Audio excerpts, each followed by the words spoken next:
Hello hello. Vaishnavi बोलते, reel star अध्यक्ष. हा बोला ना. कुठे आहे? हॉस्पिटलला. अच्छा, ते आमचे एक रिलेटिव्ह पेशंट ऍडमिट आहे हॉस्पिटलला, जनरल वॉर्डला. त्याच्याकडं कोणीच डॉक्टर वगैरे लक्ष देत नाहीयेत. हा. तर येऊ का मी तिथं? नाही जा बघतो. हा मग बघा ना, 2 दिवसापासून पेशंट ऍडमिट आहे, कोणाचंच लक्ष नाहीये त्याच्याकडं. बघतो मॅडम बघतो.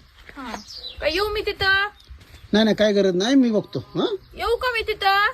जर तुम्हाला नसलं पेशंटला बघायचं तर येऊ का मी तिथं? पेशंटचं बिल झालं 1,32,000 रुपये. हाच माझा फोन पेचा नंबर आहे. ह्याच्यावर काय करा, 1 लाख रुपये टाका बरं अर्जंट. प्रायव्हेटला फोन लागलाय का? हा प्रायव्हेटला फोन लागलाय. आणि तुमच्या आमचे रिलेटिव्ह तर बोलले सरकारी दवाखान्यात नेले म्हणून, प्रायव्हेटला नेलंय का? अहो असे फोन लावायचे नाही डायरेक्ट. नाही